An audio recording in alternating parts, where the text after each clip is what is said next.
Hello everyone, मेरा नाम प्रतिभा वर्मा है। मैंने सिविल सर्विसेज एग्ज़ामिनेशन 2019 में ऑल इंडिया रैंक 3 अचीव की है। मैं ओरिजिनली सुल्तानपुर उत्तर प्रदेश से बिलोंग करती हूँ। उसके बाद मैंने 2014 में आईआईटी दिल्ली से ग्रेजुएशन कंप्लीट किया था। मैंने इंजीनियरिंग फ़िज़िक्स से बीटेक किया था। उसके बाद 2 साल के लिए मैंने प्राइवेट सेक्टर में काम किया था। फिर 2016 में मैंने वहाँ से रिज़ाइन करके डिसाइड किया कि मुझे कम्प्लीटली इस एग्ज़ामिनेशन के लिए फ़ोकस करना है। फिर 2018 सिविल सर्विसेज एग्ज़ामिनेशन में मुझे 489th रैंक आई थी। उसके बाद मुझे इंडियन रेवेन्यू सर्विस अलॉट किया गया था। लास्ट ईयर मैंने इंडियन रेवेन्यू सर्विस ज्वाइन कर ली थी और उसके बाद फिर से मैंने अपने 3rd अटेम्प्ट के लिए प्रिपरेशन स्टार्ट कर दी। मेरे 3rd अटेम्प्ट में इस बार मुझे 3rd रैंक मिली है। आज मैं डेली नॉलेज ट्रैक पर अपनी प्रिपरेशन स्ट्रैटेजी के बारे में आप सबको बताना चाहती हूँ। मेरी प्रिपरेशन स्ट्रैटेजी में 4 मेन फोकस एरियाज़ थे। सबसे पहले मेरा फोकस था बेसिक नॉलेज को स्ट्रेंथन करना। उसके लिए मैंने सबसे पहले स्टैंडर्ड सोर्सेज से पढ़ाई शुरू की। देयर आर 6 एरियाज़ जिसमें अपने नॉलेज को सबसे पहले बिल्ड करना बहुत ज़रूरी है। दूसरा था करंट अफेयर्स पे फोकस करना। उसके लिए रेगुलरली न्यूज़पेपर और मंथली करंट अफेयर्स पे का मटेरियल मार्केट से लेके उस पे मैंने बहुत ज़्यादा फोकस किया था सो दैट सारे पॉइंट्स मेरे प्रिपेयर हों। और इसमें सबसे ज़्यादा ज़रूरी चीज़ ये थी कि मैंने लास्ट 2 इयर्स के करंट अफेयर्स कवर किए थे। तीसरा था प्रैक्टिस करना बहुत ज़रूरी है इस एग्ज़ाम के लिए, चाहे वो प्रीलिम्स के क्वेश्चंस आंसर्स हो, चाहे वो मेंस की आंसर राइटिंग हो या पर्सनालिटी टेस्ट के लिए क्वेश्चन आंसर प्रैक्टिस करना हो। तो इन सब चीज़ों के लिए एक प्रैक्टिस बहुत ही ज़्यादा इम्पॉर्टेंट पार्ट है। और चौथा मेन पॉइंट था रिवीजन। तो इस एरिया में मैंने अपने मटेरियल्स, अपने सोर्सेज लिमिटेड रखे थे और मेरा फोकस ये था कि उन्हीं सोर्सेज को बार बार रिवाइज़ करते जाओ। इससे ये होता है कि आपकी नॉलेज एक तो कंसोलिडेट होती जाती है, दूसरा आपको कॉन्फिडेंस आता रहता है कि आपको हर एक टॉपिक के बारे में एटलीस्ट इतना पता है कि आप एक पेज का आंसर कर सकते हो। तो इसके लिए रिवीजन बहुत ही ज़्यादा ज़रूरी है। तो मेरे ये 4 मेन फोकस एरियाज़ थे। अब हम जीएस की तरफ आते हैं। तो मेंस के पेपर में आपको पता होगा जीएस के 4 क्वेश्चन पेपर होते हैं, 1, 2, 3, 4। जीएस 1 फोकस करता है society, history and geography, mainly in 3 areas पे।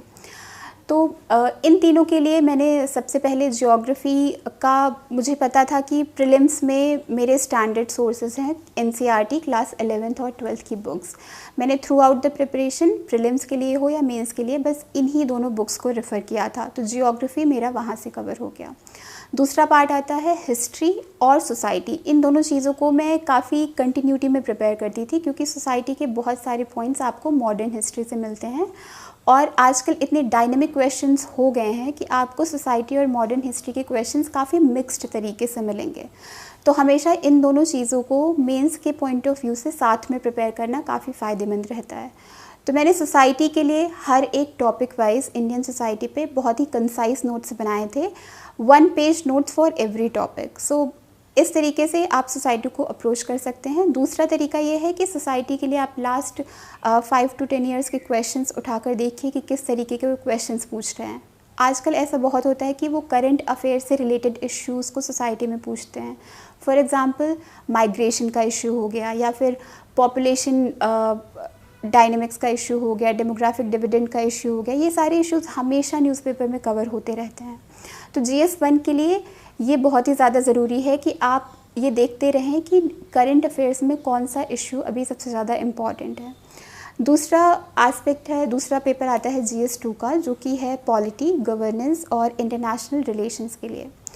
तो इसके लिए सबसे पहले पॉलिटी का पोर्शन आता है। उसके लिए मैंने लक्ष्मीकांत को मेंस के टाइम पे भी काफ़ी अच्छे से पढ़ा था। मेंस के जस्ट 5 to 10 days बिफोर मैंने इस तरीके से नोट्स बनाए थे कि पॉलिटी का पोर्शन मेरे 4-5 पेजेस में बेसिक लक्ष्मीकांत से कवर हो गया। तो इसमें बहुत ज़रूरी है कि आपको आर्टिकल्स पता हों, आपको एग्जैक्ट लैंग्वेज कुछ एरियाज़ में पता होनी चाहिए। फॉर एग्ज़ाम्पल प्रीएम्बल की लैंग्वेज आपको पता होनी चाहिए। तो इन पे आपके पास बेसिक कंसाइज नोट्स एग्ज़ामिनेशन के पहले डेफिनेटली होने चाहिए। और आपको ये ध्यान रखना है कि जब आप प्रीलिम्स के लिए लक्ष्मीकांत को पढ़ रहे हैं तो आप इतने अच्छे तरीके से कवर करें कि वो मेंस के टाइम भी आपको काम आए। दूसरा पोर्शन आता है गवर्नेंस का, जिसमें बेसिकली एनजीओज़ के बारे में है और सेल्फ हेल्प ग्रुप्स के बारे में है, ट्रांसपेरेंसी, आरटीआई, इन सारे एस्पेक्ट के बारे में बातें की जाती हैं। आप देखेंगे कि ये सारे एस्पेक्ट काफ़ी ज़्यादा ओवरलैप करते हैं एथिक्स के कुछ पोर्शन से, जो कि पब्लिक एडमिनिस्ट्रेशन से डील करता है। तो आपको इस तरीके से स्ट्रेटजाइज करना है कि आप एथिक्स का वो पोर्शन और GS2 का गवर्नेंस का पार्ट एक साथ कवर करें। इससे आपको काफ़ी ज़्यादा ब्रेड्थ और डेप्थ में नॉलेज हो जाएगी, जो आप दोनों पेपर में यूज़ कर सकते हैं। इसके लिए भी आपको हर मेंस के टॉपिक पर 1-1, 2-2 पेजेस के नोट्स बनाने हैं, इंपॉर्टेंट आर्टिकल्स लिखने हैं, इंपॉर्टेंट लॉज लिखने हैं और उन्हीं को याद करते रहना है। जैसे जैसे आप रिवाइज़ करते जाएंगे आप आंसर्स को उतना अच्छी तरीके से प्रोड्यूस कर पाएंगे। तीसरा आता है इंटरनेशनल रिलेशंस। इसमें 2 बहुत ही इंपॉर्टेंट पार्ट है, एक बायलैटरल रिलेशंस और एक मल्टीलैटरल रिलेशंस। तो इन ऑलमोस्ट सारी इंपॉर्टेंट कंट्रीज़ के साथ इंडिया के क्या रिलेशन है विद रिस्पेक्ट टू ट्रेड, क्या अग्रीमेंट्स हैं, क्या कन्वर्जेंस एरियाज़ है, इन सब पर 1-1 पेज के नोट्स मैंने प्रिपेयर कर लिए थे। और ये सारे नोट्स जो मैंने इंटरनेशनल रिलेशंस के प्रिपेयर किए थे, ये मुझे इंटरव्यू के टाइम पर भी काम आए, क्योंकि आपको पता होगा कि इंटरव्यू में इंटरनेशनल रिलेशंस एक बहुत ही बड़ा टॉपिक, अट्रैक्टिव टॉपिक होता है डिस्कशन का। और कभी कभी मेंस में भी और इंटरव्यू में भी वो सीधे क्वेश्चंस कर लेते हैं कि tell me about India Saudi Arabia relations, for example tell me about India Israel relations. ये तो questions I think past year के क्वेश्चन पेपर में भी है। तो इन सारे रिलेशंस पे आपके पास एक पेज का नोट एटलीस्ट होना ही चाहिए, जो कि आपको दोनों स्टेजेस में काम आएगा। और ये बहुत ही एफिशिएंट तरीका है प्रिपेयर करने का कि आपने जो मेंस के टाइम पढ़ा है वही आप दोबारा से रिवाइज़ करके आप इंटरव्यू की तैयारी कर ले रहे हो। तो इस तरीके से GS2 कवर कर लिया था। फिर आता है GS3। GS3 में 4 इम्पॉर्टेंट पार्ट आते हैं। एक तो इकॉनमी है, इकॉनमी का मेजर पोर्शन एग्रीकल्चर है, उसके बाद इंडस्ट्री और सर्विसेज। तो आपको ध्यान रखना है कि आप एग्रीकल्चर के हर एक टॉपिक पर आपके पास नोट्स होने चाहिए, चाहे वो सब्सिडी का टॉपिक हो, चाहे वो फूड प्रोसेसिंग का, चाहे एनिमल हस्बेंड्री का टॉपिक हो। ये सारे टॉपिक्स मेंस में लिस्टेड हैं और सारे टॉपिक्स पे आपके पास डेटा होना चाहिए, फैक्ट्स होने चाहिए, करंट स्टेटस होने चाहिए, क्या स्कीम्स हैं और उनका टारगेट क्या है। आप अगर पिछले साल के क्वेश्चन पेपर देखेंगे तो वो इन्हीं थीम्स में से क्वेश्चन निकाल कर पूछते हैं। कभी कभी ऐसा आ जाता है कि सुपरमार्केट के बारे में, सुपरमार्केट किस तरीके से इंडियन एग्रीकल्चर में चेंजेस लेकर आ रहा है। तो ये टॉपिक काफ़ी ज़्यादा रिलेटेड है फूड प्रोसेसिंग से, काफ़ी ज़्यादा रिलेटेड है ट्रांसपोर्टेशन एंड डिस्ट्रीब्यूशन से। ये सारे टॉपिक्स लिस्टेड हैं। तो आपको इन चीज़ों को लिंक करना आना चाहिए और वो तभी होगा जब हर एक टॉपिक पर आपके पास नोट्स अवेलेबल हैं। अगर डेटा अवेलेबल है और फैक्ट्स अवेलेबल हैं तो आप बहुत ही अच्छा आंसर लिख सकते हैं इस पर। सेकेंड आता है एनवायरनमेंट का पार्ट। एनवायरनमेंट प्रीलिम्स के लिए हर कोई बहुत अच्छे से कवर करता है, सबको सारे लॉज, सारे स्कीम्स, सब कुछ ही याद करनी होती हैं और यही सारी चीज़ें आपको मेंस आंसर राइटिंग में भी काम आती हैं। और आपको ये भी ध्यान रखना चाहिए कि इसके बहुत सारे टॉपिक्स आपको इंटरव्यू में भी काम आ सकते हैं। फॉर एग्ज़ाम्पल पोल्यूशन के टॉपिक पे मैंने हर एक पोल्यूशन पे नोट्स बना कर रखे थे, जो मैं मेंस के टाइम पे भी वही याद करती थी और मैं इंटरव्यू के टाइम पर भी उन्हीं चीज़ों को रिवाइज़ कर लेती थी। फिर साइंस एंड टेक का टॉपिक आता है। Science and technology completely current affairs से मैंने प्रिपेयर किया था और मैं आपको भी ये एडवाइस करूँगी कि science and technology generally current developments पे क्वेश्चन करते हैं और क्या एग्जिस्टिंग स्कीम्स क्या हैं। For example nano technology mission आपको पता होना चाहिए। फिर जो नई इमर्जिंग फील्ड्स हैं, cyber physical system, internet of things, robotics, artificial intelligence, इन सब पे हमेशा नीति आयोग की या गवर्नमेंट की कोई ना कोई स्ट्रैटेजी पेपर रिलीज़ होता रहता है। तो यू शुड नो कि उसके मेन पॉइंट्स क्या हैं। आपको डिटेल में जाने की बिल्कुल ज़रूरत नहीं है, थोड़ा बहुत ऊपर से आपको आइडिया होगा तो you can write a good answer. चौथा टॉपिक है सिक्योरिटी का। तो सिक्योरिटी में काफ़ी ज़्यादा स्टैटिक पोर्शन है और सिक्योरिटी एक ऐसा टॉपिक है जो कि जनरली लोग प्रीलिम्स में कवर नहीं करते हैं।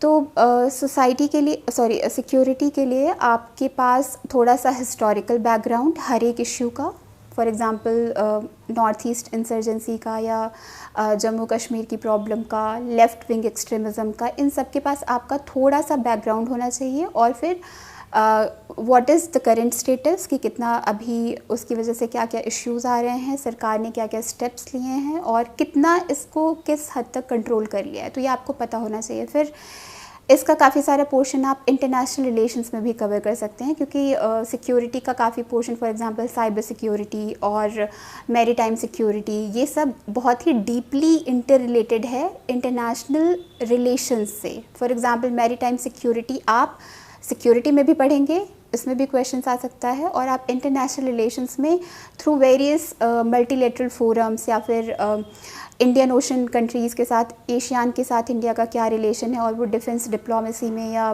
नेट सिक्योरिटी प्रोवाइडर के रोल में क्या कर रहे हैं। तो ये दोनों टॉपिक काफ़ी इंटर रिलेटेड हैं और आप काफ़ी हद तक देखेंगे कि एक दूसरे के क्वेश्चंस आपको लगेगा कि ये तो इंटरनेशनल रिलेशन में पढ़ा था, सिक्योरिटी में आ गया। तो you have to keep in mind कि कहाँ कहाँ पे कन्वर्जेंस हो रहा है टॉपिक में।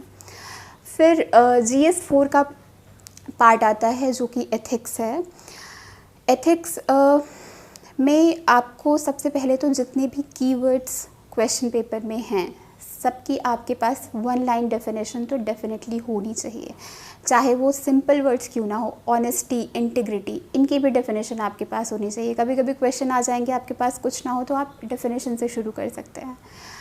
डेफिनेशन के बाद सेकंड आपके पास एग्जाम्पल्स होने चाहिए, रियल लाइफ के एग्जाम्पल्स, ग्रेट पर्सनालिटीज़ के एग्जाम्पल्स। आपको हर कीवर्ड के साथ आपको 2-3 एग्जाम्पल नोट डाउन करने ही हैं।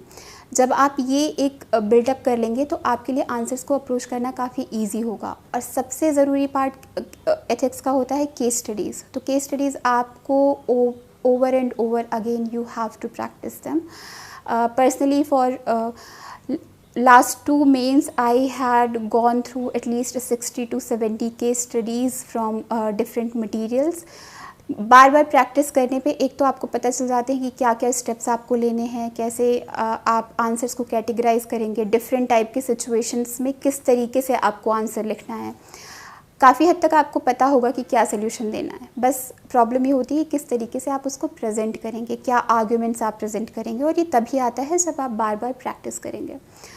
तो ओवरऑल GS को लेकर मेरी यही स्ट्रैटेजी थी।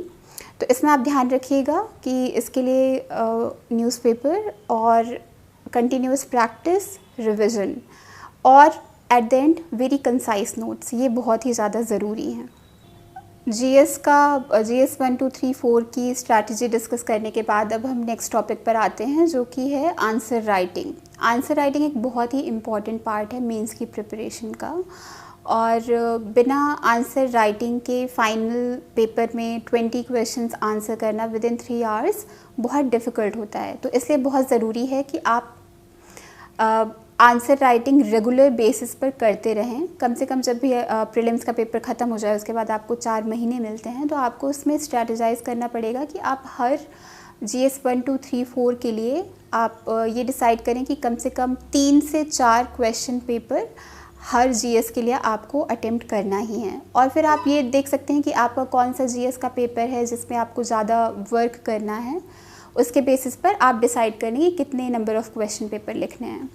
अब आंसर राइटिंग में सबसे बड़ा चैलेंज लोगों को ये आता है कि कौन से क्वेश्चंस का आंसर करें या कौन सी कोचिंग का मटेरियल एक्सेस करें या फिर ऑनलाइन क्वेश्चंस देखकर करें। तो करेंटली मार्केट में अभी इसके लिए बहुत सारे प्रोग्राम्स अवेलेबल हैं। फॉर एग्जांपल बहुत सारी साइट्स पे आपको डेली आंसर राइटिंग चैलेंजेस मिल जाएंगे, बहुत लोगों को वो बेनिफिशियल लगता है। काफ़ी सारे टॉपर्स ने, मेरे फेलो एस्पिरेंट्स ने वो किया हुआ है।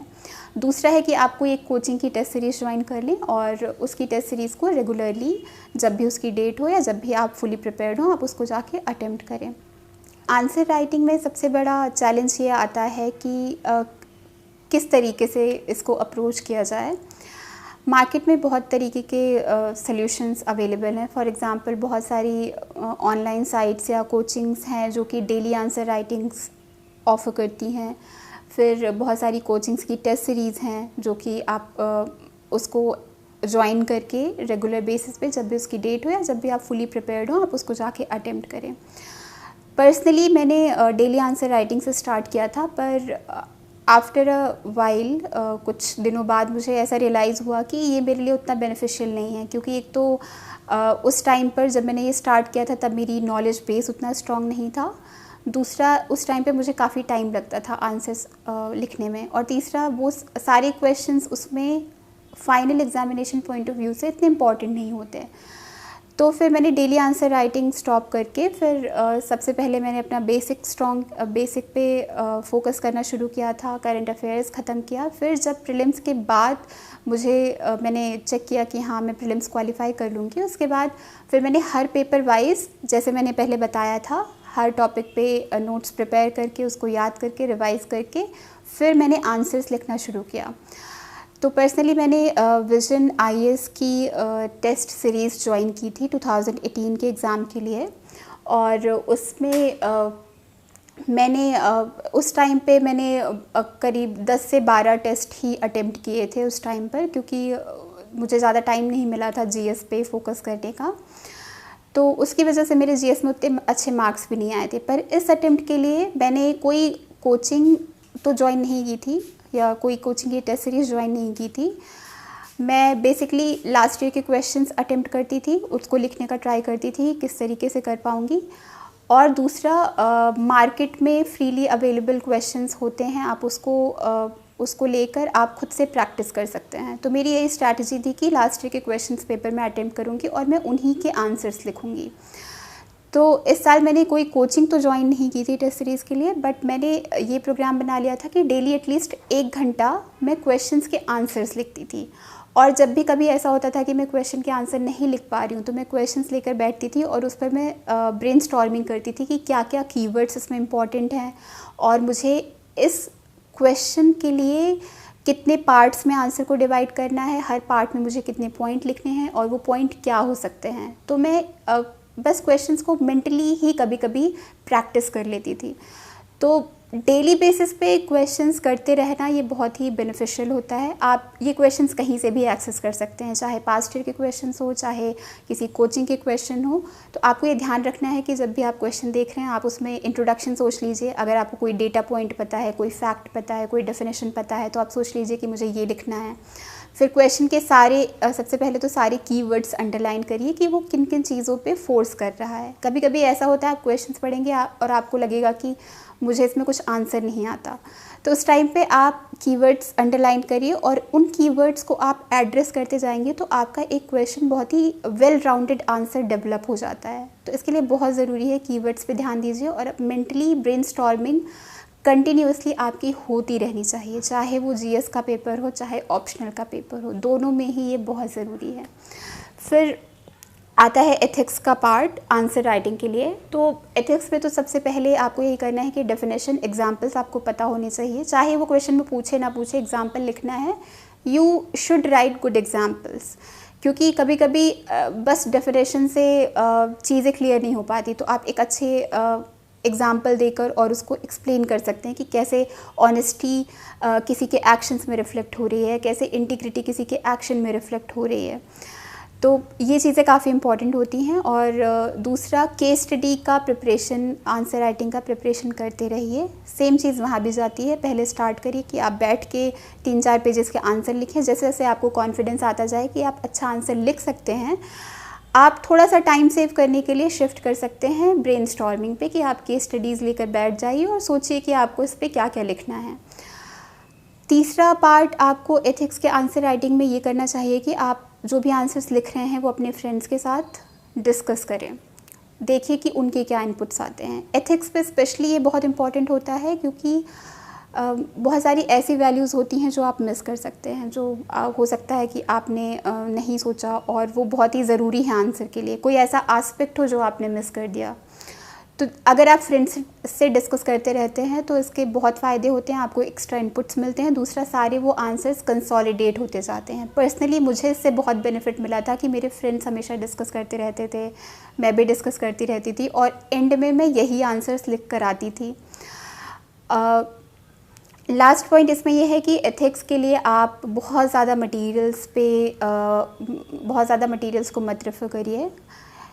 इन द एंड एथिक्स में मैंने इस तरीके से प्रिपरेशन की थी कि मेरे पास 4 पेज के नोट्स थे जिस पर डेफिनेशंस थे और एग्ज़ाम्पल्स थे। तो जस्ट बिफोर एग्ज़ाम जो 2 घंटे होते हैं, मैंने बस वही डेफिनेशन और एग्ज़ाम्पल देखे थे एथिक्स के पेपर के पहले। और अभी मार्क्स तो नहीं आए हैं तो मुझे नहीं पता कि ये कितना बेनिफिशियल रहा था, बट पर्सनली मुझे उस पेपर में जाने के पहले बहुत ही कामिंग और कॉन्फिडेंट फीलिंग आ रही थी कि मुझे अच्छे से आता है एथिक्स के बारे में और मैं काफ़ी अच्छे से अटेम्प्ट कर लूँगी, जो कि ऑब्वियसली कॉन्फिडेंस बहुत ही ज़्यादा ज़रूरी होता है। तो ये आपको करना चाहिए, ये काफ़ी बेनिफिशियल होगा आपके लिए। नेक्स्ट इम्पॉर्टेंट पॉइंट आता है कि आप कौन सी बुक्स या ऑनलाइन रिसोर्सेज रेफ़र कर सकते हैं इस एग्ज़ाम के लिए। तो सबसे पहले तो स्टैंडर्ड बुक्स की बातें करते हैं जो कि ज़रूरी है आपकी प्रीलिम्स की प्रिपरेशन के लिए और आपका बेसिक नॉलेज डेवलप करने के लिए। तो प्रीलिम्स के लिए सबसे पहले पॉलिटी के लिए आपको लक्ष्मीकांत रेफ़र करनी है। आपको लक्ष्मीकांत की हर एक पेज थ्रू एंड थ्रू करना है, एटलीस्ट 3 से 4 बार रिवाइज़ करना है प्रीलिम्स के पहले, और मेंस के पहले भी आपको एक बार लक्ष्मीकांत देखना है। और पर्सनली मैं इंटरव्यू के पहले भी लक्ष्मीकांत देख कर गई थी, क्योंकि कई बार इंटरव्यू में ऐसे भी क्वेश्चन कर लेते हैं कि बिल पास करने का क्या प्रोसेस होता है, या फिर किस तरीके के मोशंस होते हैं, किस तरीके से पार्लियामेंट एग्जीक्यूटिव पे फाइनेंशियली उनको अकाउंटेबल होल्ड कर सकती है। तो ऐसे ऐसे क्वेश्चंस होते हैं जो कि बहुत ही बेसिक अंडरस्टैंडिंग आपकी चेक करें और आपको ये पता होना चाहिए। तो अगर आप लक्ष्मीकांत शुरू से बहुत ही अच्छे से प्रिपेयर करेंगे तो ये आपको हर एक स्टेज पे हेल्प करेगा। और याद रखिए, मेंस के पहले भी डेफिनेटली आपको एक बार लक्ष्मीकांत ज़रूर पढ़नी है, क्योंकि ये आपको पॉलिटी के क्वेश्चन में बहुत अच्छे आंसर्स लिखने में हेल्प करेगा। सेकेंड आता है इकोनॉमी। इकोनॉमी के लिए पर्सनली मैंने श्री राम की एक इकोनॉमी की बुकलेट है, मैंने वो रेफ़र की थी। और दूसरा करेंट अफेयर्स का मटेरियल, क्योंकि इकोनॉमी में मोस्टली बहुत सारी स्कीम्स आती हैं, बहुत सारे आपको न्यू डेवलपमेंट्स पता होनी चाहिए कि डेटा क्या है। For example GDP GDP growth का क्या ट्रेंड है, या फिर इन्फ्लेशन का क्या ट्रेंड है, फूड ग्रेन्स का क्या ट्रेंड है, इज़ इट इंक्रीजिंग डिक्रीजिंग। तो ये सब बेसिक नॉलेज है। इसके लिए आपको सबसे पहले तो आपको बेसिक कॉन्सेप्ट्स पता होने चाहिए, इन्फ्लेशन, डिसइन्फ्लेशन, रिसेशन, ये सब चीज़ें तो आपको पता ही होनी चाहिए। इसके लिए आप कोई भी बेसिक सोर्स रेफ़र कर सकते हैं। मैंने श्री राम का किया था।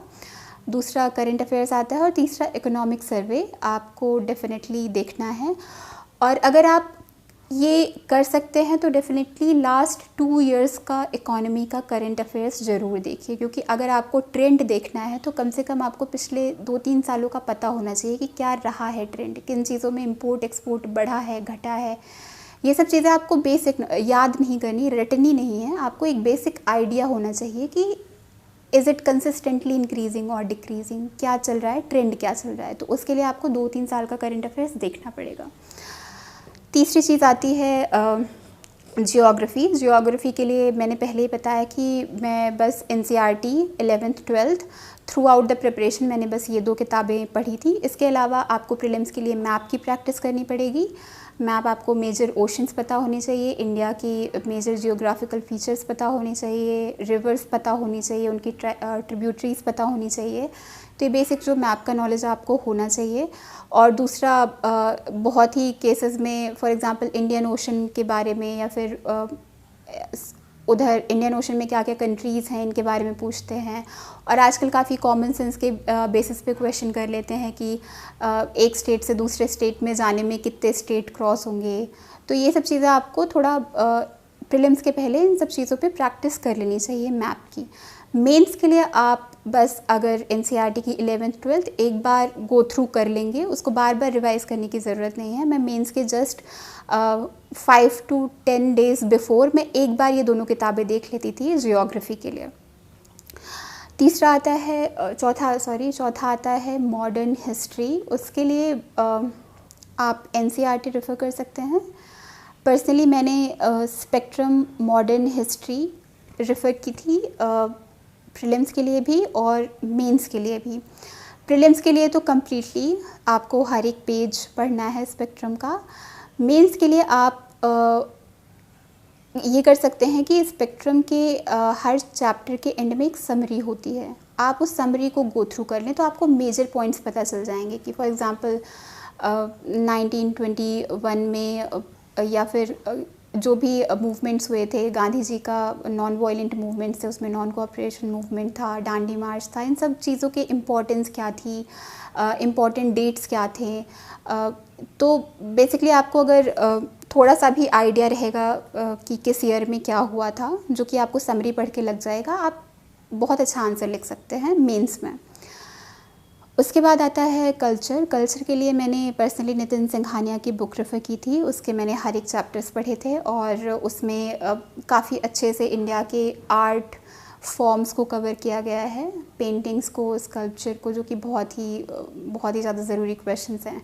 फिर आपको इन सब के अलावा पता होना चाहिए कि इम्पॉर्टेंट प्लेसेस क्या हैं। और कल्चर में एक 12th की फ़ाइन आर्ट्स की बुक है, उसका मुझे अभी नाम नहीं याद आ रहा है, I am sorry for that. 12th की एक कल्चर की बुक है, वो बहुत ही अच्छी बुक है, वो मुझे काफ़ी अच्छी लगी थी क्योंकि उससे जो इंडिया के फॉर एग्ज़ाम्पल टेम्पल्स हैं या फिर स्तूपाज हैं, विहाराज हैं, किन प्लेसेस पे हैं, और बहुत सारे स्कल्पचर्स जो इंडिया में मिलते हैं, फॉर एग्ज़ाम्पल नटराजा का, इन सब की काफ़ी अच्छी सी हिस्ट्री, डिटेल्ड हिस्ट्री दे रखी है, जो कि पढ़ने में भी बहुत इंटरेस्टिंग लगती थी मुझे। और उसमें बहुत सारे प्लेसेस के नाम आते थे जो मैं याद कर लेती थी, और वो फाइनली एग्ज़ाम में लास्ट ईयर प्रीलिम्स में मेरे लिए काफ़ी हेल्पफुल रही थी। कल्चर के बाद एनवायरनमेंट आता है। एनवायरनमेंट में मैंने शंकर की एनवायरनमेंट की बुक रेफ़र की थी। उससे आपका पूरा बेसिक एक तो प्रिपेयर हो जाएगा। उसमें आपको ecosystem, different kind of ecosystem, environment, basic pollutants क्या हैं, इतने सारे जो प्रोटोकॉल्स हैं, क्योटो प्रोटोकॉल, और ओजोन डिप्लीटिंग सब्सटेंसेस के लिए जो इतने सारे प्रोटोकॉल्स हैं, for example Montreal, Kigali agreement, ये सब बेसिक्स आपको उसमें मिल जाएंगे कि इनके पीछे इनका ऑब्जेक्टिव क्या था, कब किस ईयर में किया था, क्या क्या इसके एम थे, वो सब आपको बेसिक आइडिया होना चाहिए। सेकेंडली इसका करंट अफेयर्स, आपको रेगुलरली इन्वायरमेंट का आपको अपडेट करते रहना है, क्योंकि इन्वायरमेंट एक ऐसा चीज़ है जिस पे कंटिन्यूसली डिस्कशन होता रहता है। एवरी ईयर कॉन्फ्रेंस होते रहते हैं और there are tens of conferences for biodiversity, migratory species, बहुत सारी चीज़ों पे बहुत कुछ होता रहता है। तो इसका करंट अफेयर्स बिल्कुल आपको हमेशा हर पॉइंट पे अपडेटेड रखना है। लास्ट आता है science and technology. Science and technology completely मैंने करंट अफेयर से प्रिपेयर किया था, क्योंकि एक तो मुझे थोड़ा बेनिफिट मेरे बैकग्राउंड की वजह से भी था कि मैं फ़िज़िक्स, मैंने बीटेक किया था इंजीनियरिंग फ़िज़िक्स में, मेरा ऑप्शनल भी फ़िज़िक्स था, तो एक तरीके से वो वाला पोर्शन मुझे आता था। दूसरा ये था कि आपको जो करंट अफेयर्स मटेरियल्स है, जो भी डेवलपमेंट्स हैं, वो आपको पता होने चाहिए। और साइंस एंड टेक्नोलॉजी में भी बहुत ज़रूरी है कि आपको लास्ट 2-3 ईयर्स की चीज़ें पता होनी चाहिए, क्योंकि साइंस हमें it is a continuous process. Science एक साल में नहीं इवॉल्व होता, तो अगर आपको लास्ट 2-3 साल के डेवलपमेंट्स नहीं पता है तो शायद आप क्वेश्चन को अच्छे से आंसर नहीं कर पाएंगे, आप गलत अटेम्प्ट कर लेंगे प्रीलिम्स में। तो ये मेन एरियाज़ हो गए। उसके बाद ऑनलाइन रिसोर्सेज की बात आती है, तो ऑनलाइन रिसोर्सेज में ज़्यादातर तो मैं ऑफ़लाइन मटेरियल ही रेफ़र करती थी, बट आप करंट अफेयर्स ऑनलाइन रेफ़र कर सकते हैं। बहुत सारे डेली करंट अफेयर्स की प्रोग्राम्स चल रहे हैं, उसमें आप छोटे पॉइंट्स जैसे साइंस एंड टेक्नोलॉजी के छोटे छोटे डेवलपमेंट्स आप नोट कर सकते हैं। बट पर्सनली मैंने ऐसा कुछ नहीं किया था। मैं monthly current affairs vision IAS की बुकलेट आती थी, मैं उसी से प्रिपेयर करती थी, क्योंकि उससे काफ़ी कंसोलिडेटेड वर्जन मिलता था और मुझे पता रहता था कि इतना स्पेसिफिक चीज़ें मुझे पढ़नी है, इसको बार बार रिवाइज़ करनी है, ये मुझे काफ़ी हेल्प करेगी। तो बुक्स और ऑनलाइन रिसोर्सेज में मेरे पर्सनली यही सोर्सेज थे। इसके अलावा आपका सबसे इम्पॉर्टेंट रिसोर्स होना चाहिए न्यूज़पेपर। न्यूज़पेपर आपको डेली पढ़ना है। ये मैंने किया था। पिछले 3 सालों से ऐसा कभी नहीं गया कि मैंने न्यूज़पेपर ना पढ़ा हो। और इंटरव्यू के लिए इनफैक्ट आपको 1 महीना पहले आपको कम से कम 2 या 3 न्यूज़पेपर आप रेफ़र कर सकते हैं। इससे आपकी डेप्थ में नॉलेज बढ़ जाती है। और न्यूज़पेपर में कभी-कभी अब ऐसे भी सेक्शंस आते हैं जो कि डिस्कस कर रहे होते हैं कि अलग अलग स्टेट्स में किस तरीके के इमर्जिंग आर्ट फॉर्म्स हैं, या फिर किस तरीके से अलग अलग स्टेट्स जो है अपने आर्ट फॉर्म्स को रिवाइव करने की कोशिश कर रहे हैं। बहुत सारे जीआई टैग्स जो न्यूज़ में आता है ये आपको न्यूज़पेपर में भी मिल जाता है। तो वो एक तो पर्सनली मुझे इंटरेस्टिंग लगता था, तो मैं हमेशा पढ़ती रहती थी। और वो मुझे प्रीलिम्स में मुझे अच्छे से पता है कि मेरे कम से कम 2 क्वेश्चंस मैंने बिकॉज ऑफ दैट सही कर लिए थे। तो अगर आपको ऐसी चीज़ें इंटरेस्टिंग लगती हैं तो वो भी पढ़ते रहिए, उसमें कोई नुकसान नहीं है। तो इस तरीके से अगर आप अपना मटेरियल सोर्सेज लिमिटेड रखेंगे और बार बार रिवाइज करेंगे एट एवरी स्टेज, तो वो आपको मुझे लगता है कि आपके एक तो नॉलेज बेस आपका कंसोलिडेट होता रहेगा, दूसरा आप अपने आप को बेटर तरीके से प्रेजेंट कर पाएंगे। जब आप सेम फ्रेजेस सेम वर्ड्स बार बार रिवाइज करते रहते हैं तो वो आपके आंसर्स में, आपके इंटरव्यू में भी रिफ्लेक्ट होता है कि आपको इस चीज़ के बारे में पता है। और ये कॉन्फिडेंस और इस तरीके का प्रेजेंटेशन बहुत ज़रूरी है अच्छे मार्क्स लाने के लिए। तो बुक्स और रिसोर्सेज के बारे में मैं बस इतना कहना चाहूँगी। नेक्स्ट अब हम डिस्कस करते हैं कि आपको अपना टाइम टेबल कैसे मैनेज करना है, आपको अपना शेड्यूल कैसे बनाना है। तो मैंने खुद अपना डेली शेड्यूल मेरा रहता था कि मुझे 9 से 10 घंटे की पढ़ाई डेली करनी है। और हर स्टेज पे फॉर एग्ज़ाम्पल जब प्रीलिम्स का एग्ज़ामिनेशन होता था तो मैं 2 महीना मेरा होता था कि बस प्रीलिम्स के लिए रखना है, क्योंकि मुझे खुद से बहुत सारे टेस्ट प्रैक्टिस करने होते थे। उसके बाद ही मुझे कॉन्फिडेंस आता था कि I am prepared for prelims. तो प्रीलिम्स के टाइम टेबल की बात करते हैं तो प्रीलिम्स में मैं हमेशा किसी एक कोचिंग का आप टेस्ट सीरीज़ उठा सकते हैं। जनरली अभी क्या होता है कि 35 से 40 टेस्ट होते हैं एक कोचिंग के टेस्ट सीरीज़ में। तो वो 35-36 टेस्ट सॉल्व करने के लिए मैं जब 2 महीने पहले स्टार्ट करती थी तो मेरा ये प्रोग्राम होता था कि मुझे हर दिन एक टेस्ट सॉल्व करना है, कि थोड़ा टाइम टेकिंग होता है क्योंकि आपको 1.5 से 2 घंटे लगेगा क्वेश्चन सॉल्व करने में, उसके आंसर चेक करने में, एंड देन आपको आंसर रीड भी करने हैं जो कि back of the test series दिया होता है। ये काफ़ी टाइम टेकिंग प्रोसेस होता था, ये 3 से 4 घंटे लग जाते थे मुझे ये करने में, पर ये मैं डेली करती रहती थी। कभी कभी जब थोड़ा फ्रस्ट्रेशन होता था तब मैं सारे क्वेश्चन ना अटेम्प्ट करके बस 50 क्वेश्चन अटेम्प्ट करती थी एक दिन, देन अगले दिन 50 कर लो।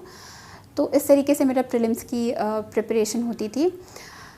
तो उस टाइम पे आपके 3 से 4 घंटे टेस्ट सॉल्व करने में जा सकते हैं अगर आप डेली क्वेश्चन प्रैक्टिस कर रहे हैं। अगर आप थोड़ा और पहले से कर रहे हैं, 3-4 महीने पहले से कर रहे हैं, तो आपके लिए थोड़ा और इजी हो जाएगा टेस्ट सॉल्व करना।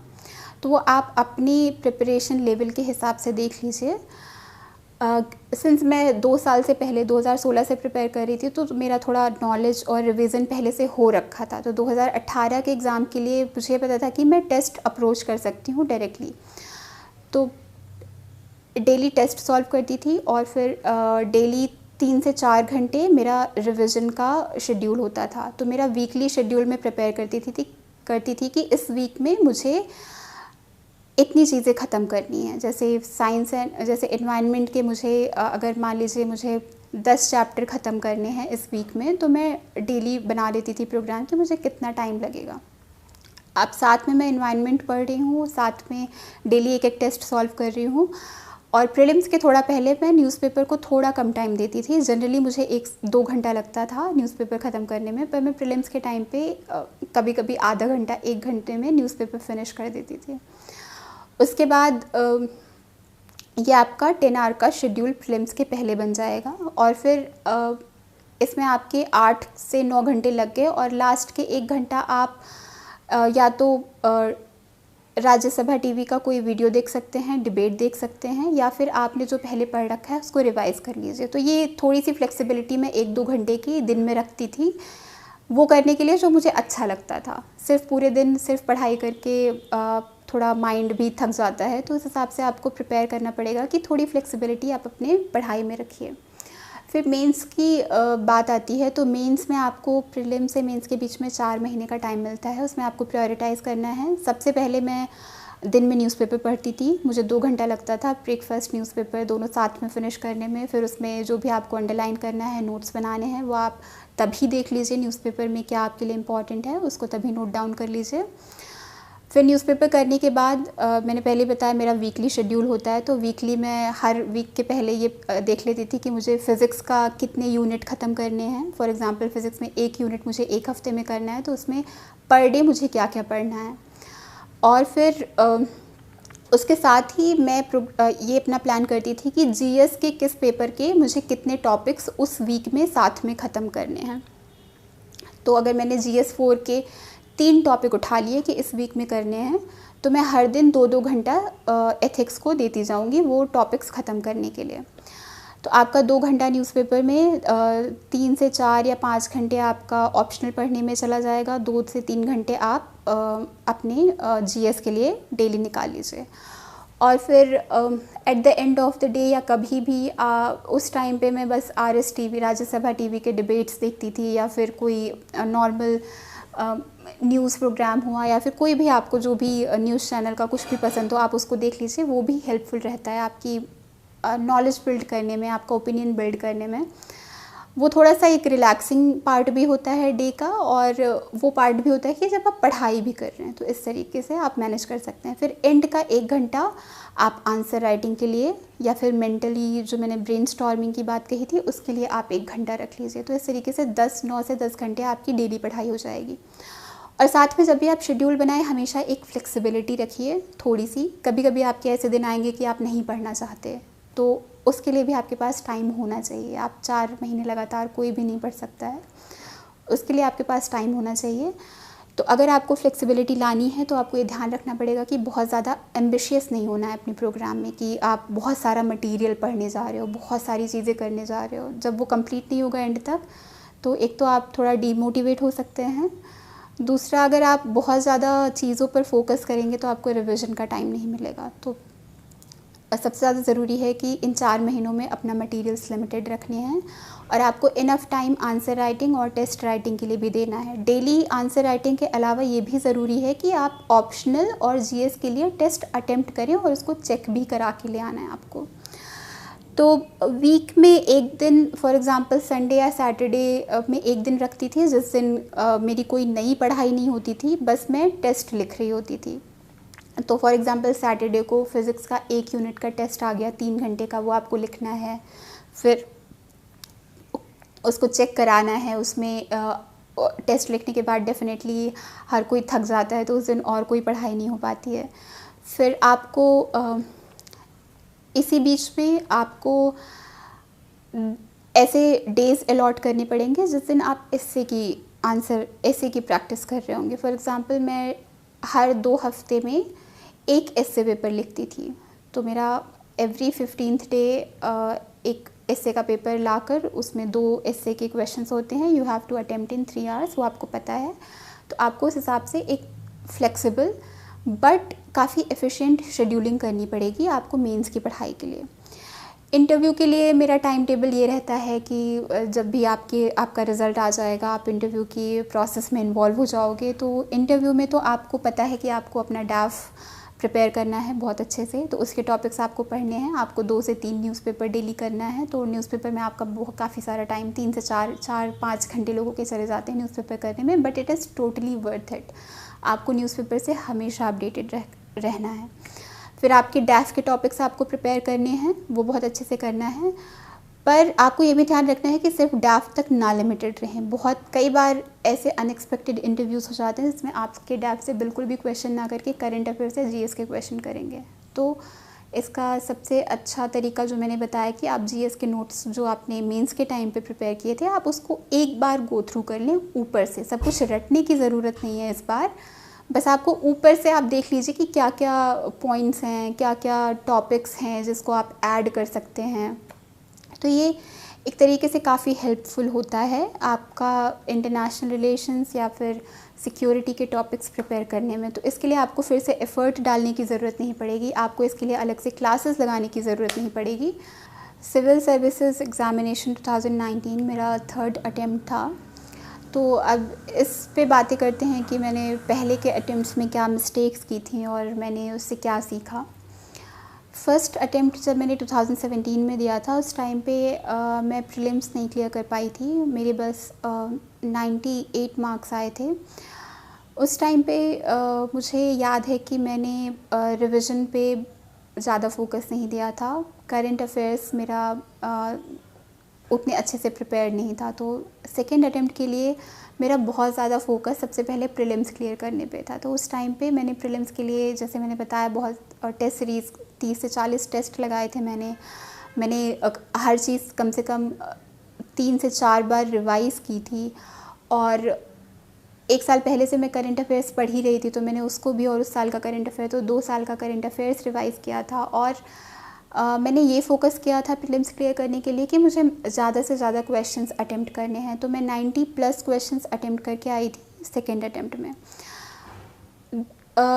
इस मेरी स्ट्रैटेजी से मुझे काफ़ी बेनिफिट मिला था। फिर सेकेंड अटेम्प्ट में मैंने सबसे बड़ी गलती ये की थी कि मैंने एसए और जीएस 1 और 3 पर बहुत ही कम फोकस किया था। मैंने जीएस 2, जीएस 4 के लिए प्रैक्टिस भी की थी, काफ़ी क्वेश्चंस भी प्रिपेयर किए थे before going to the exam.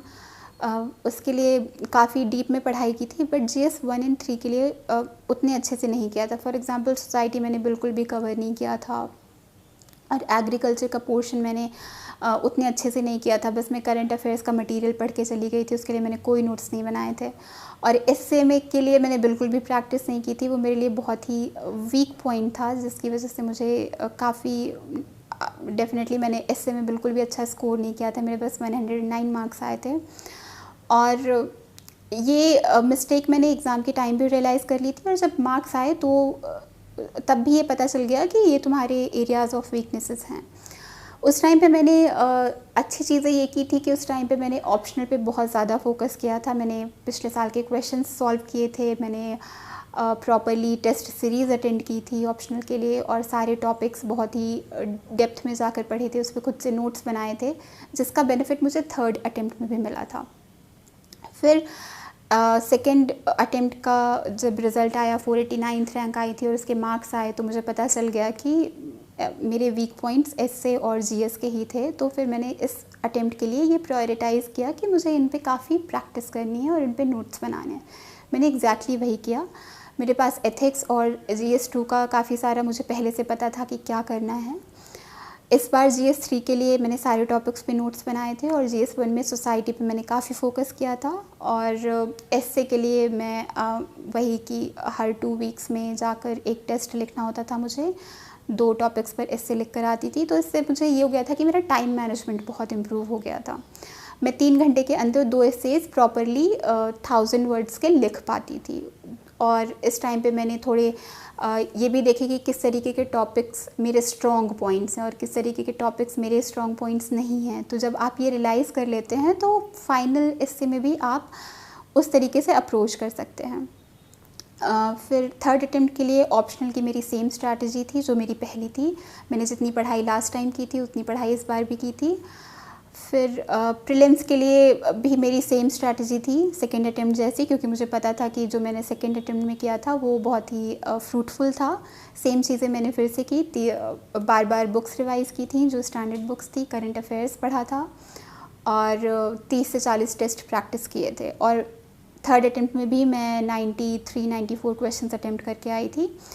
तो ये मेरी कुछ स्ट्रॉन्ग पॉइंट्स थे और वीक पॉइंट्स थे जिन पे मैंने काम किया, और I think because of working on these points in a very focused manner has given me a good result. अब कुछ डूज़ एंड डोंट्स की बातें करते हैं कि इस एग्ज़ाम के लिए आपको किन किन चीज़ों पे फोकस करना है।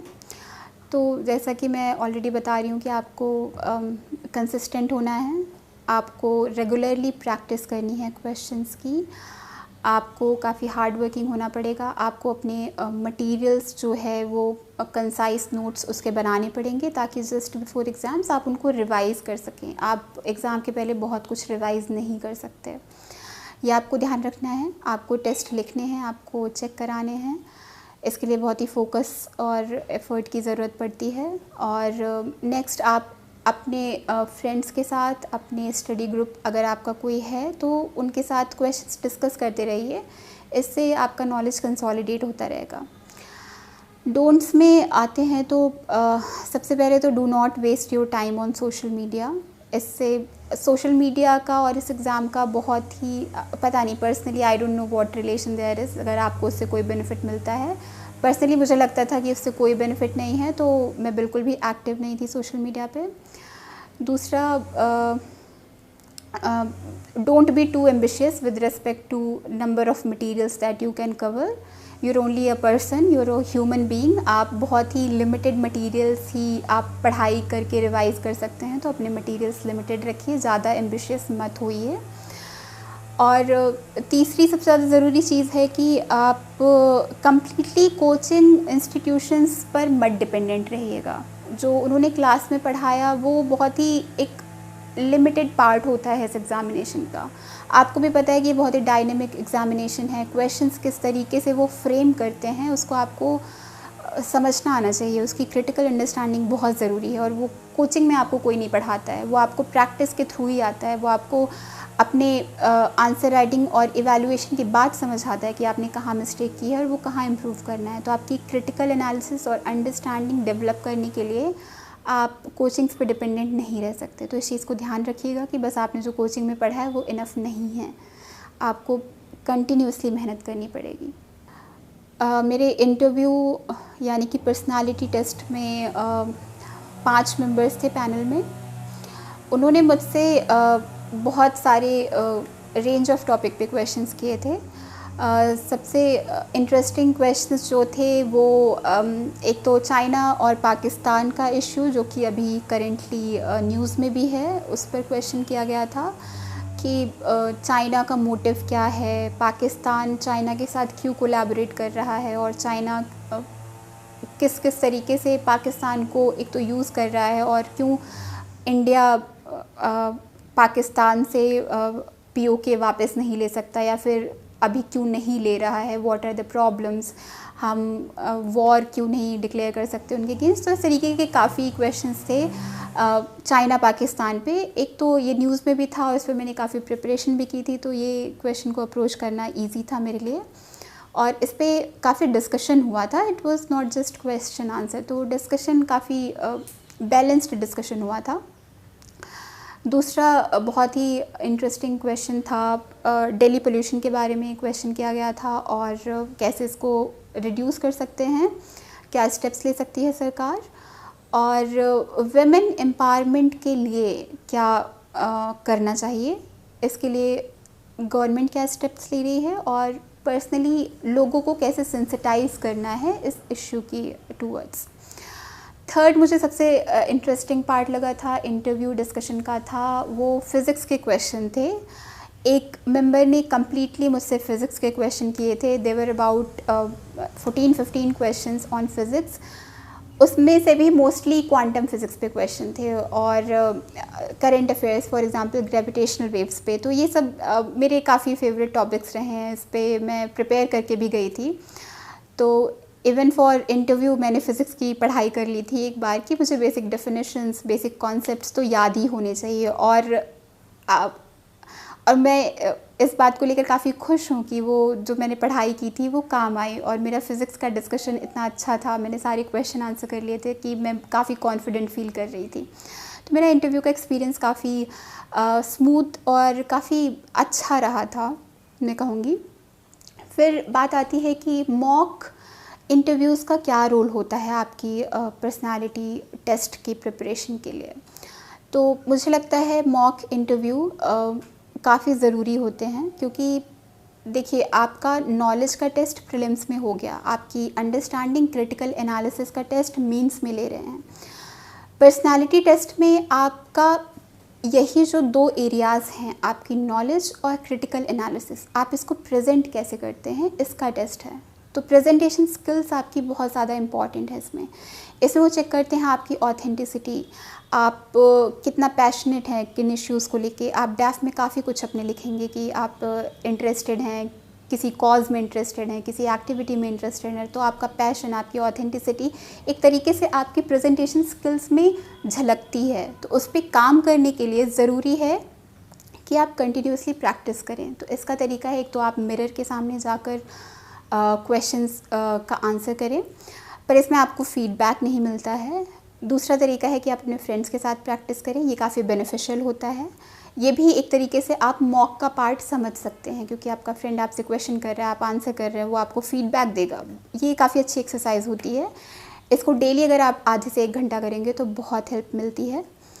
फिर तीसरा पार्ट आता है मॉक इंटरव्यू का, जिसमें कोचिंग इंस्टीट्यूशंस जनरली एक पैनल अरेंज करती हैं, जहाँ पर 3 से 4 मेंबर या 5 मेंबर होते हैं जो कि अपनी फील्ड में काफ़ी नॉलेजेबल होते हैं, करंट अफेयर्स की उन्हें काफ़ी नॉलेज होती है, वो आपसे क्वेश्चंस करते हैं। तो ये भी काफ़ी इम्पॉर्टेंट एक्सपीरियंस होता है, बिकॉज़ वहाँ पर आपको सबसे पहले एक्सपीरियंस होता है कि आप 4-5 एक्सपीरियंस्ड नॉलेजेबल पीपल से कैसे आप डिस्कशन कर सकते हैं, कैसे उनके क्वेश्चन को सेटिस्फैक्टरीली आंसर कर सकते हैं। तो पर्सनली दोनों साल CSE 2018 और 2019 के लिए मैंने मॉक इंटरव्यूज़ लिए थे और मुझे काफ़ी ज़्यादा बेनिफिट मिला था, काफ़ी अच्छे फीडबैक मिले थे। एक तरीके से पॉजिटिव एनवायरनमेंट क्रिएट करने की कोशिश की थी उन्होंने, जो कि फ़ाइनल इंटरव्यू प्रोसेस में भी ऐसा ही होता है। मुझे पर्सनली फ़ील हुआ था कि काफ़ी फ्रूटफुल डिस्कशन हो रहा है टॉपिक्स के बारे में। It is a friendly conversation. यहाँ पे नोबडी इज़ अगेंस्ट यू, कोई आपको एडवर्सली जज नहीं कर रहा। दे आर जस्ट लुकिंग कि आपकी पर्सनालिटी कैसी है। वहाँ पे कोई आपको जजमेंट पास करने के लिए नहीं है। तो ये आपको एक्सपीरियंस होना चाहिए, तभी आपका डर, आपकी एंग्जाइटी, आपकी नर्वसनेस कम होती है।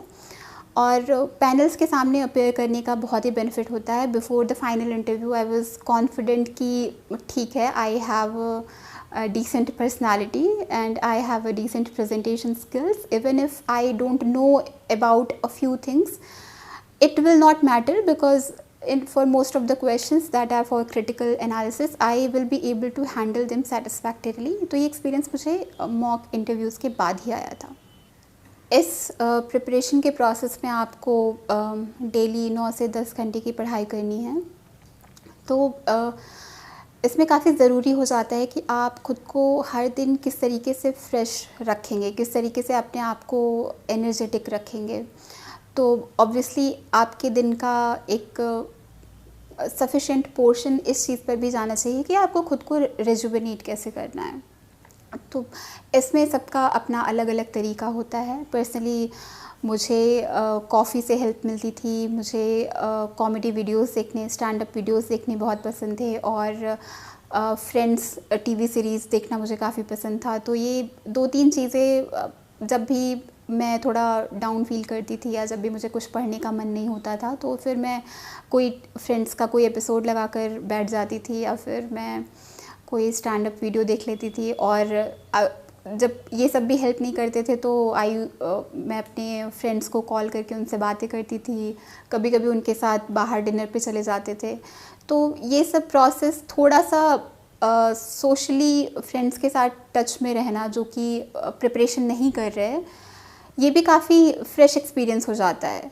अगर आप ऐसे लोगों से मिलते हैं जो आपसे बस यूपीएससी की बातें कर रहे हैं पूरा टाइम, तो थोड़ा टेंशन बिल्डअप होता रहता है। But when you get to release this tension by meeting people who are not involved in this experience, आपको नई नई कहानियाँ सुनने को मिलेंगी, अलग अलग एक्सपीरियंसेस सुनने को मिलते हैं, जो कि काफ़ी अच्छा लगता है। तो इस तरीके से आप अपना डिस्कवर करिए कि आपको क्या रिलैक्सिंग फील कराता है, और वो आपका प्रोसेस आप उसको फॉलो करिए। आप दिन में आधे से 1 घंटा उसको दे दीजिए, इससे कोई भी हार्म नहीं होगा। 10 घंटे के अलावा भी आपके पास 14 घंटे हैं दिन में, उसमें आप एक्सरसाइज कर सकते हैं, उसमें आप वीडियोस देख सकते हैं, मेडिटेशन कर सकते हैं, अपने दोस्तों से बातें कर सकते हैं, और डेफिनेटली आपको 7 से 8 घंटे की नींद लेना चाहिए।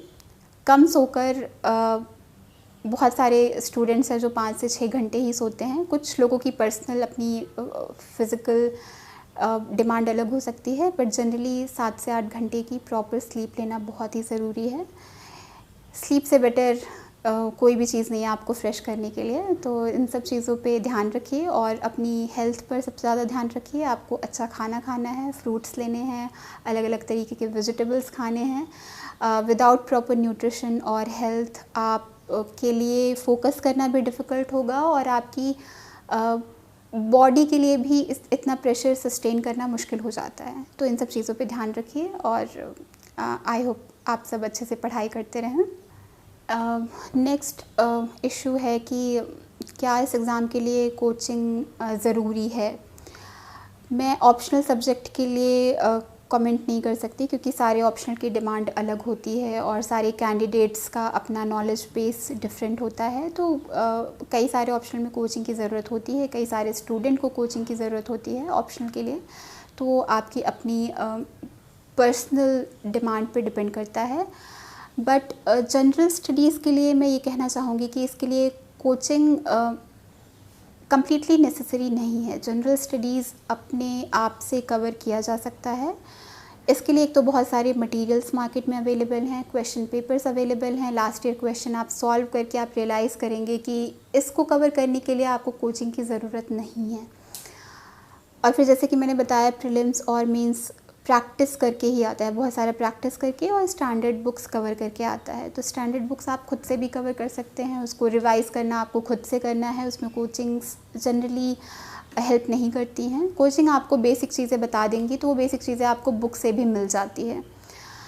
कोचिंग्स इस हिसाब से मैं कहूँगी एकदम नेसेसरी नहीं है। और बाकी उन स्टूडेंट्स के लिए जिनके लिए कोचिंग एक्सेस करना बहुत मुश्किल है, उनके लिए मैं कहना चाहूँगी कि बहुत सारे यूट्यूब वीडियोस अवेलेबल हैं, इकोनॉमी पे वीडियोस अवेलेबल हैं, जियोग्राफी पे अवेलेबल हैं। तो वो ऐसे फ्रीली अवेलेबल मटेरियल की हेल्प ले सकते हैं।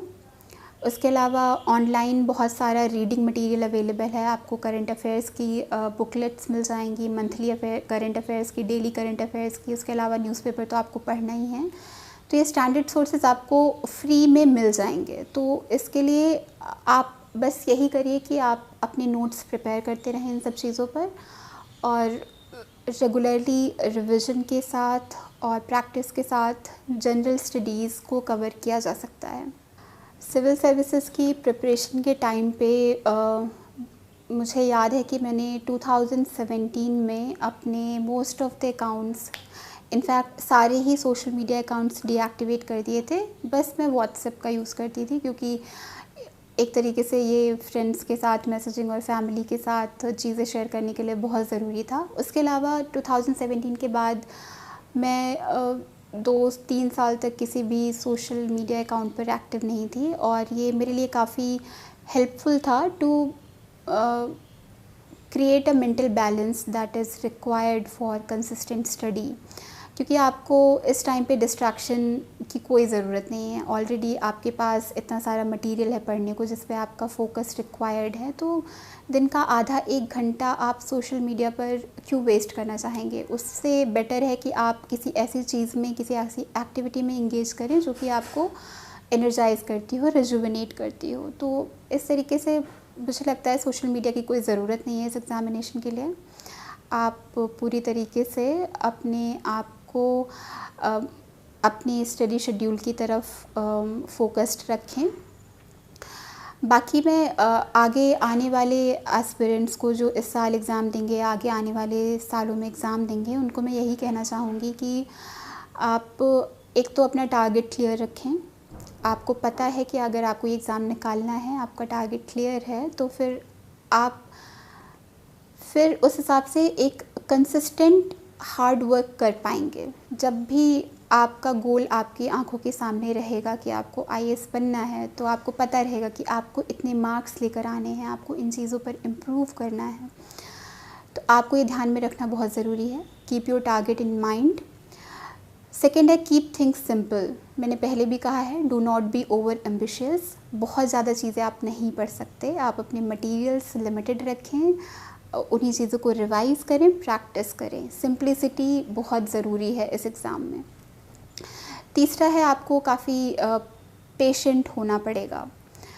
आपको ये हो सकता है कि आपको फर्स्ट, सेकंड, थर्ड अटेम्प्ट में सक्सेस ना मिले, फोर्थ अटेम्प्ट में सक्सेस ना मिले, पर ये बहुत ज़रूरी है कि आप हर स्टेज पर बहुत ही पेशेंटली अपना काम करते रहें, अपना पूरा एफ़र्ट डालते रहें।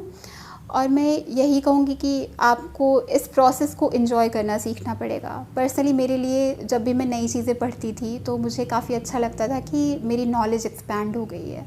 जब पहली बार मैंने पॉलिटी की बुक पढ़ी तो मुझे रियलाइज़ हुआ कि मुझे कितना कुछ नहीं पता था और अब मुझे इतना सब कुछ पता था। तो धीरे धीरे इस प्रोसेस को मैं एंजॉय करने लगी थी।